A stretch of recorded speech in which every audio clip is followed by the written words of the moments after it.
Olá, bem-vindos ao podcast Tendências Inspiradoras, episódio 15, com o tema Modelagem Matemática e Design de Medicamentos. À mesa do conhecimento, para falar desse assunto, o professor Dr. Frederico Severino Martins, formado em farmácia pela Universidade Federal de Goiás e obteve seu doutorado em ciências na renomada Universidade de São Paulo, FCFRP. Para recebê-lo à mesa do conhecimento, a presença da professora doutora Alene Vanessa Azevedo dos Santos, gerente de projetos e serviços do Instituto de Tecnologia e Pesquisa.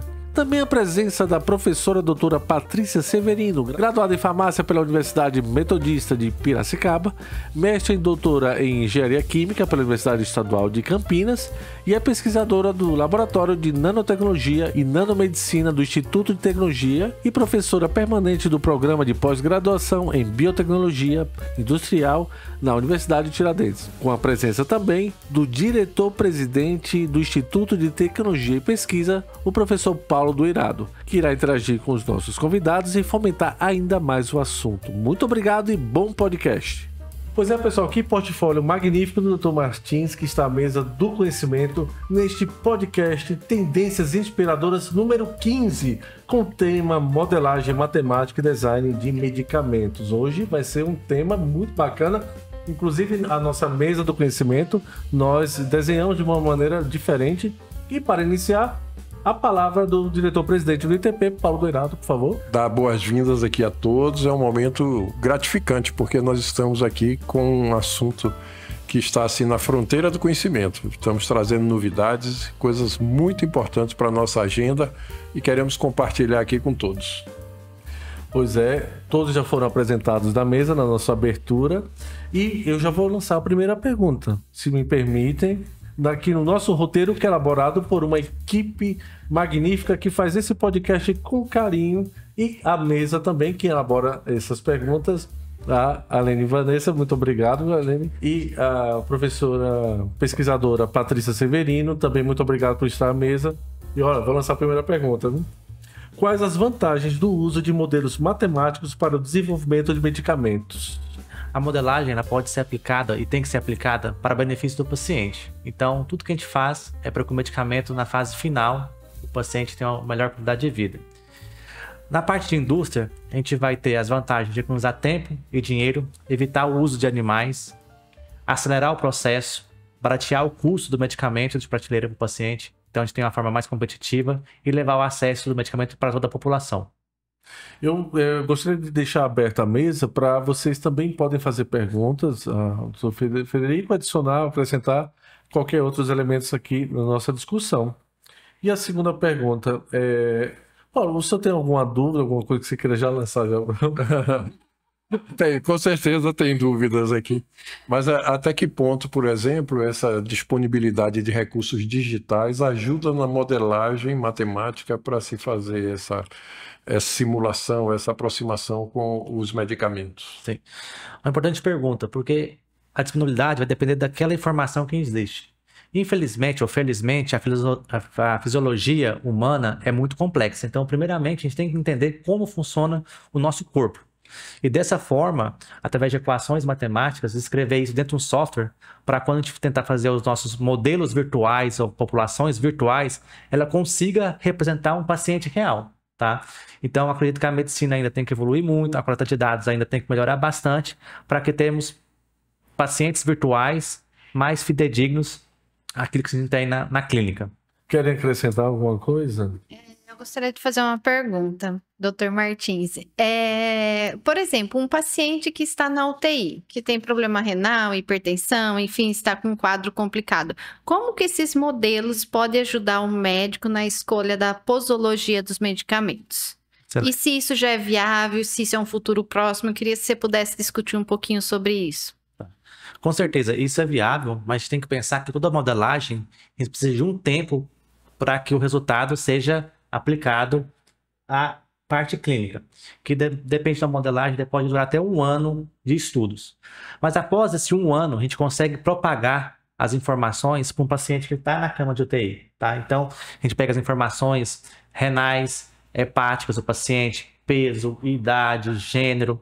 A gente consegue, através de equações mais simples, dar uma ferramenta para o médico escolher a melhor posologia. Então, de forma rápida, em questão de minuto ou horas, já chega com o resultado para o paciente, para assim fazer uma medicina de precisão com o medicamento.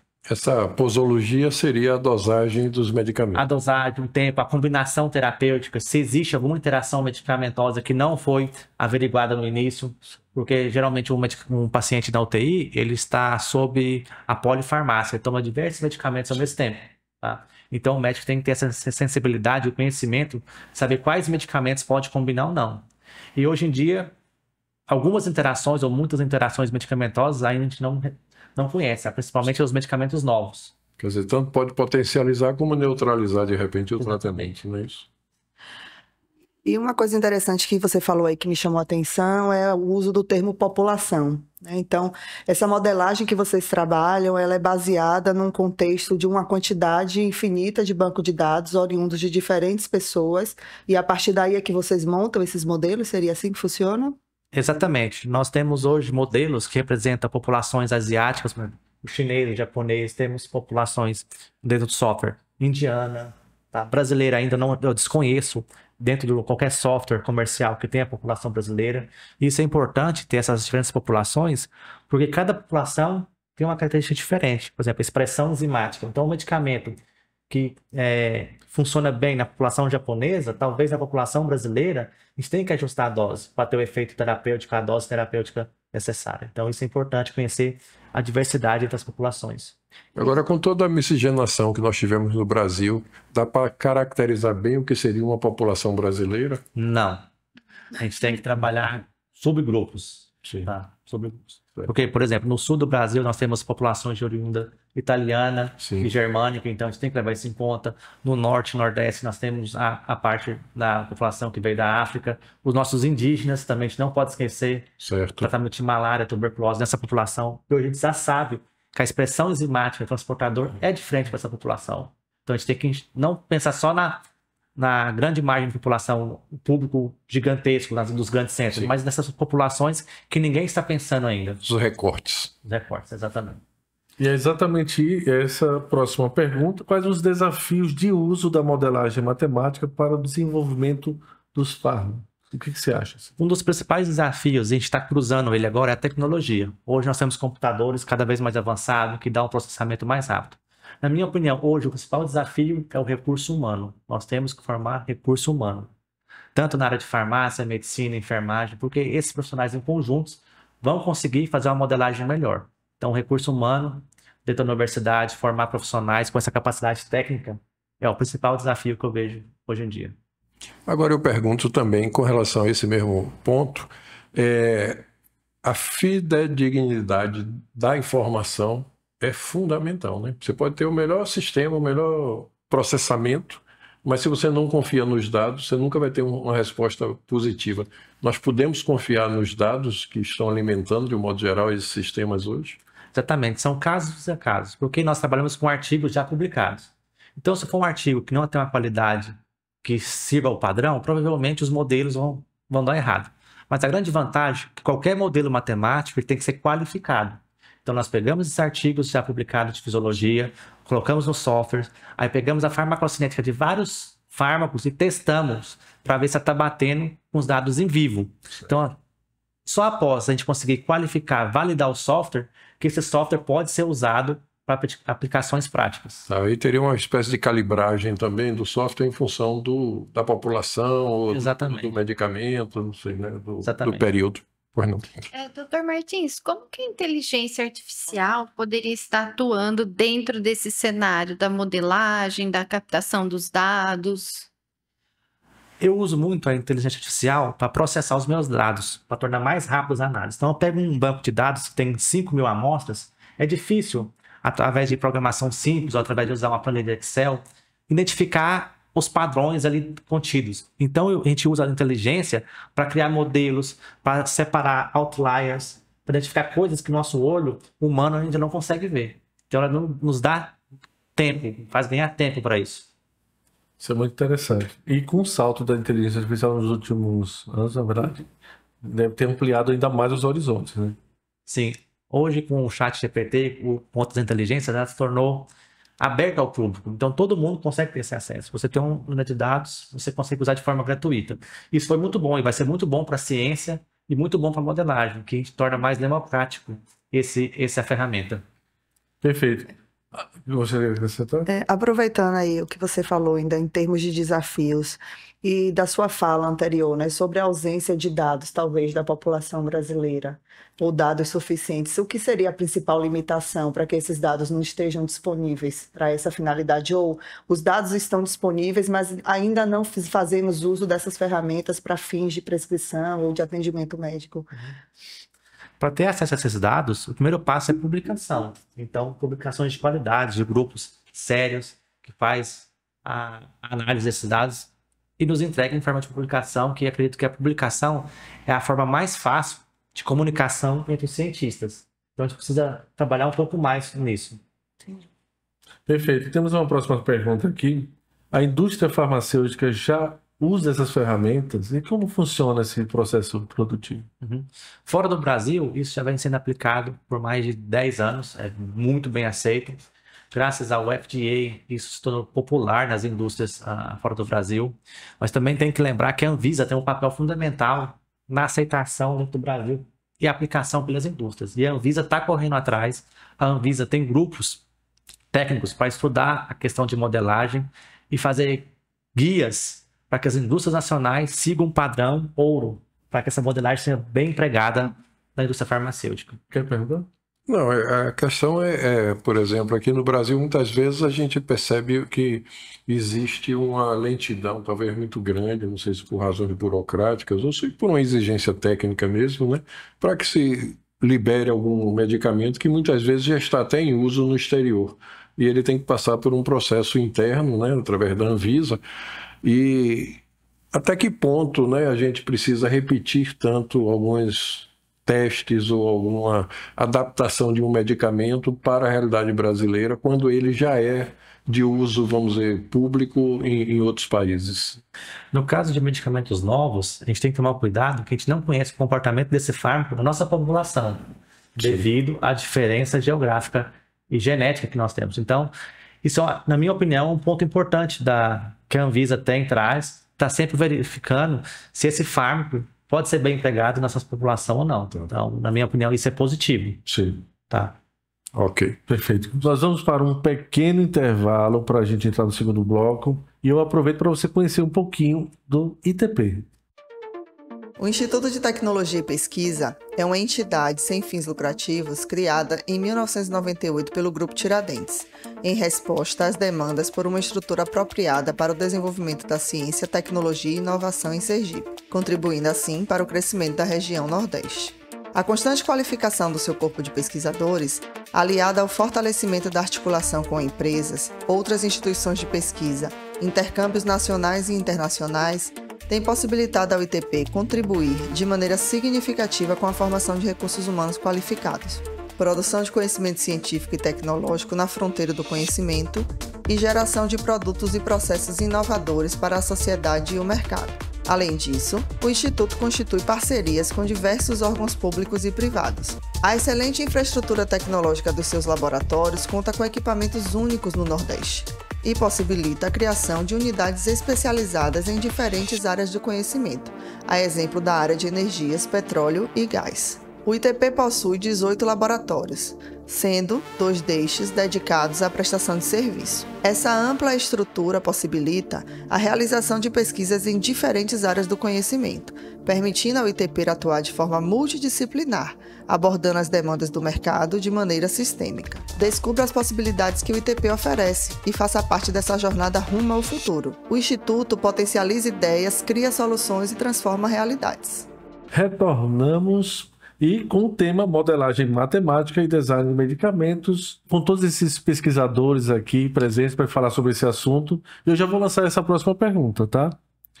Quais as oportunidades para os alunos de farmácia que estão começando hoje em relação ao tema? São oportunidades infinitas. Tanto no mercado de trabalho hoje, se você for nas plataformas de emprego, por exemplo, o LinkedIn, você usar as palavras-chave adequadas, farmacocinética, PPPK, você vai encontrar mais 700 ofertas de emprego hoje, no dia de hoje. Hoje, a universidade consegue pôr no mercado profissional não é o suficiente para suprir a necessidade da indústria farmacêutica, com bons salários, com boa remuneração, tudo isso. Então, eu acredito que é uma área de expansão que quem se dedicar em aprender um pouco de modelagem, com certeza tem um futuro promissor, tanto na indústria internacional como na indústria nacional. Aí o senhor vê isso como uma tendência.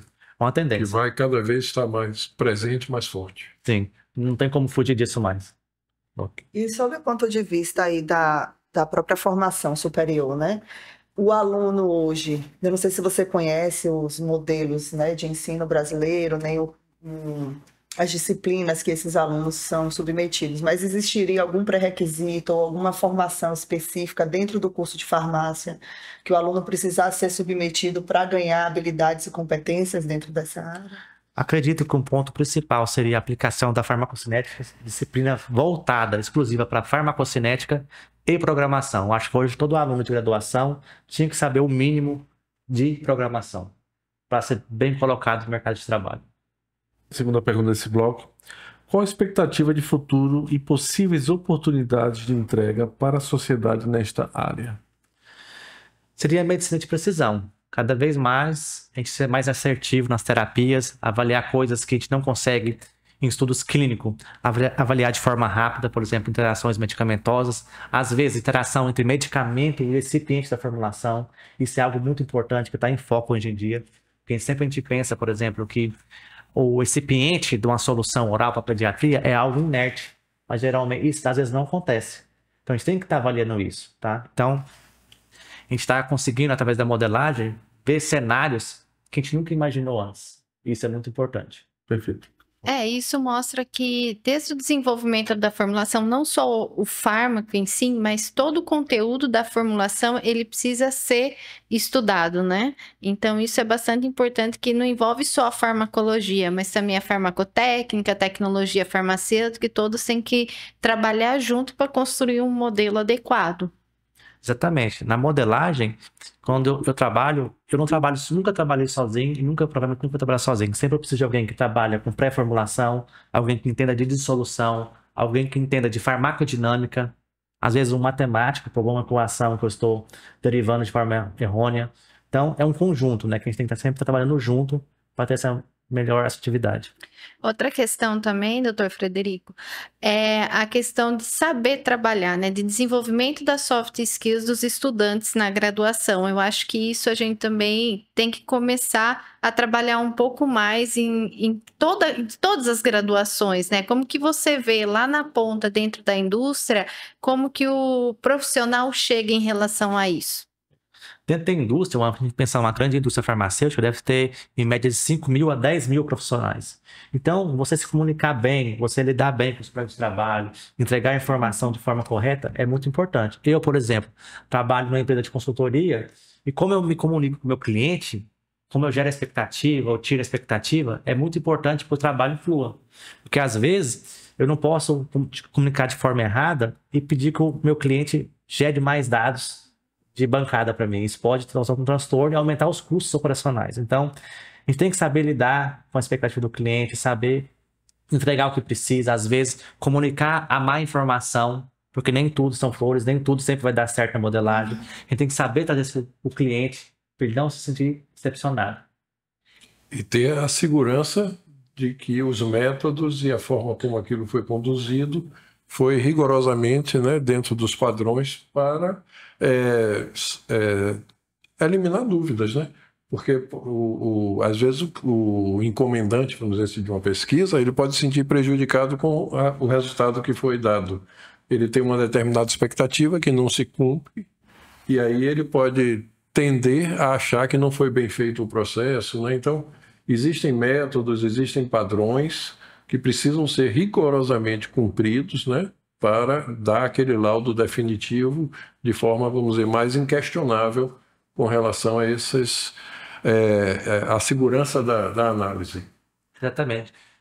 Quando a gente trabalha com clientes que têm um conhecimento prévio em modelagem, é um processo mais fácil, porque ele acredita na ferramenta, ele conhece por propriedade que aquela ferramenta funciona.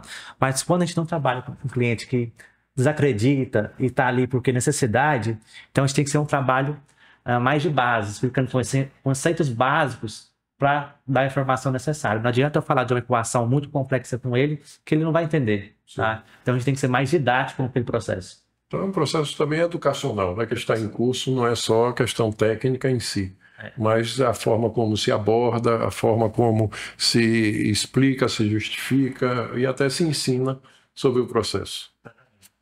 Outra dúvida, além da aplicação para a área de farmacologia, né, e para a área de farmácia, desculpe, não farmacologia, mas para a farmácia, que outros profissionais da área de saúde, porventura, podem estar envolvidos nesse processo? É um trabalho multidisciplinar, é um trabalho que agrega experiências e expertises de outras profissões dentro da área de saúde?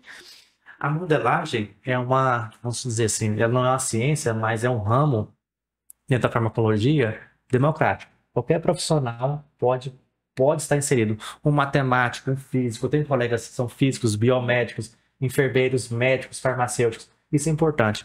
E uma outra área que vale mencionar é a aplicação veterinária. Tá? A gente pode fazer modelagem para desenvolver medicamentos para pets, ou estudar os medicamentos na aplicação de animais de porte, frango, suínos, bovinos. Por exemplo, a gente dá um antibiótico para um bovino, a gente quantas semanas ou meses que eu posso consumir o leite ou a carne daquele bovino. Então, quando a gente pensa em confinamento, a gente consegue fazer essas análises. Então, os veterinários também têm um papel fundamental, porque eles entendem muito de fisiologia, muito de farmacologia. Nós precisamos deles também para desenvolver esse ramo da modelagem. Excelente. Doutor, que mensagem o senhor daria para um estudante hoje de farmácia, né, alguém que está entrando nessa área de saúde, que seria uma tendência, o que seria um espaço interessante para ele já mirar na sua atuação profissional futura? Na minha opinião, a primeira coisa é um bom network. Hoje em dia não adianta você ser um excelente cientista se o seu network não faz jus. A segunda coisa seria o básico, que é falar vários idiomas. No mínimo inglês e, se possível, mais 1 ou 2 idiomas. Porque hoje as melhores palestras, as melhores conferências estão em inglês, tá? E dedicar, aproveitar as oportunidades que a universidade dá. Às vezes, isso nos ajuda a acelerar os passos da vida profissional. Perspectiva de voltar para o Brasil, doutor? Sim, um dia eu quero voltar para o Brasil. Eu só gostaria de adicionar, aproveitar a pergunta, que tem uma parte aqui do portfólio que eu achei bem interessante, que o Dr. Martins é apaixonado pela formação da próxima geração de farmacometristas. Não é isso? Sim. Eu achei muito interessante, deixei frisado e já falando nisso, mas eu gostei dessa preocupação dessa nova geração, né, professor? Eu achei bem interessante. Eu sou filho de professores, meu pai e a mãe eram professores, meus tios, grande parte, professor. Eu não sou professor, ajudo a orientar em algumas universidades no programa de pós-graduação, mas é muito importante deixar um legado para trás. Tá? A gente não pode guardar o conhecimento, individualizar o conhecimento, porque as próximas gerações precisam disso. Os meus filhos, os nossos netos, todos precisam, né? Então eu gosto de compartilhar tudo aquilo que eu sei, de forma democrática. O conhecimento tem que ser democrático, não pode ser comercial. Até porque quando a gente compartilha conhecimento, a gente não abre mão de nada, ao contrário, né? Está ampliando nosso próprio conhecimento e agora levando também para outras pessoas. Então, essa economia do conhecimento, ela tem essa vantagem, né? Você compartilha sem abrir mão de nada, ao contrário, sempre somando, sempre acrescentando. Exatamente.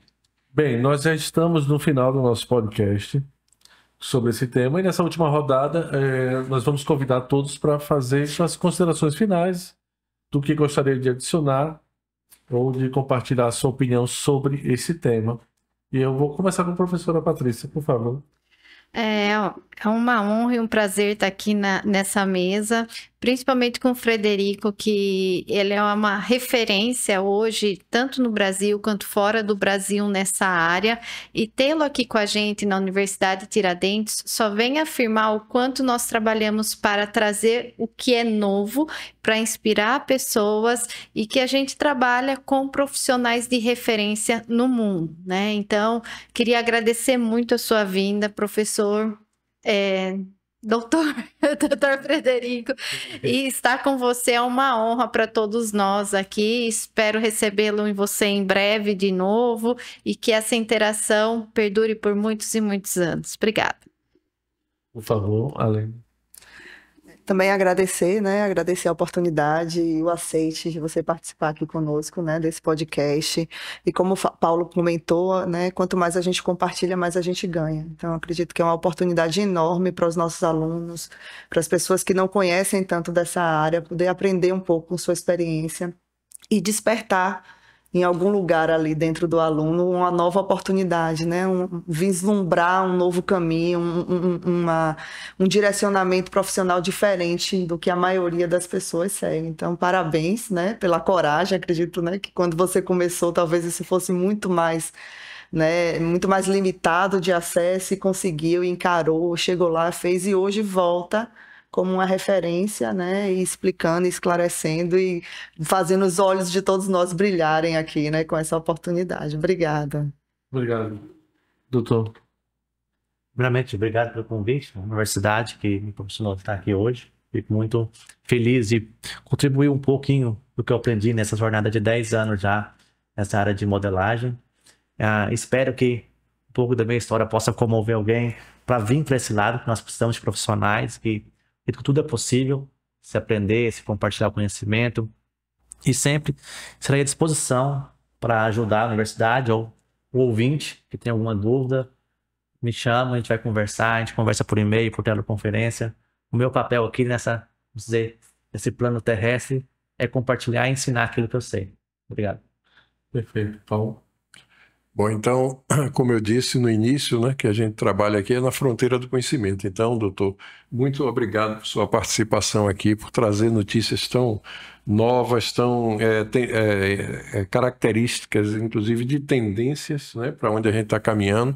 Às vezes eu gosto de falar, fazendo uma metáfora com a vida, por exemplo, nas estradas, né? Que vem um carro em sentido contrário ao seu e o motorista dá um sinal de luz, faz alguma sinalização, apontando de algo que você ainda não viu, mas que certamente ele está lhe chamando a atenção para o seu futuro. E essas tendências muitas vezes vêm dando esses sinais. E eu acho que esse podcast de hoje é um sinal desse, sabe? É o futuro chegando e batendo na nossa porta, especialmente para o aluno mais jovem, aquele que está ainda com algumas dúvidas sobre suas opções dentro da área, principalmente da farmácia, que foi o tema de hoje aqui, mas como algo que possa ser concreto, que vai se realizar, e tenho certeza de que essas tendências são muito fortes e que são irreversíveis. Então eu quero agradecer a todos aqui a participação e sempre colocando o nosso ITP à disposição, além de toda a Universidade de Tiradentes, falando uma única linguagem e buscando fazer da ciência algo extremamente acessível e popular para todos. Muito obrigado. E obrigado para você que assiste o podcast Tendências Inspiradoras, e nós agora podemos divulgar ainda mais. Então compartilhe com seus amigos, compartilhe com seus alunos, a todos que interessam os assuntos deste podcast que o ITP faz com muito carinho e muito profissionalismo para você. Então, até a próxima.